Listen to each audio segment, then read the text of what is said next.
20তম রজনী সর্বশেষ 51 নম্বর 110 সিসি জারা গ্রুপের মোটরসাইকেলের গর্বিত মালিক নাম মোহাম্মদ সোহাগ। মোহাম্মদ সোহাগ, আপনার বাসা কোথায়? বাসা জরুন। জরুন। আপনি কি করেন? আমি চাকরি করি। কোথায়? বেস্টল। সর্বশেষ মোটরসাইকেলের গর্বিত মালিক তার মোটরসাইকেলে বসবে, দেখি তাকে কেমন দেখায়। আপনি একটু ওঠেন তো দেখি।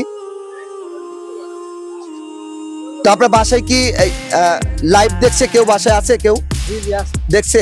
তো এই ভিডিওটা হয়তো আজকে এখন লাইভে নয়, কালকে ভিডিওটা আপডেট হবে। তো আপনার বাসায় আপনার যে ওয়াইফ রয়েছে তাকে আপনি একটু জিজ্ঞেস করেন তো, দেখো তো আমাকে কেমন লাগছে, দেখাও তো আমাকে কেমন লাগছে।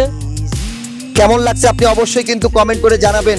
বলেন তো মামা মাথাই নষ্ট, মামা মাথায় নষ্ট। দর্শক এই মুহূর্তে আমরা সর্বশেষ 51 নম্বর সৌভাগ্যবানের হাতে চাবিটি তুলে দিচ্ছি, আর চাবিটি গ্রহণ করছেন তার গর্ভধারিণী মা রয়েছেন, সাথে অফিসের কিছু কলিং রয়েছেন, সহকর্মীরা রয়েছেন এবং তার সিনিয়র একজন স্যারও রয়েছেন। সবার সামনে আমরা চাবিটা তুলে দিচ্ছি। হাত দেন, আপনার হাত দেন, আপনার হাত দেন, খালাম্মা হাত দেন, সবাই মিলে নেন, সবাই ধরেন। তো দর্শক যে যেখান থেকে আমাদের এই ভিডিওটি দেখছেন, আমরা চাবিটি তুলে দিয়ে কোম্পানিকে ঋণমুক্ত করলাম।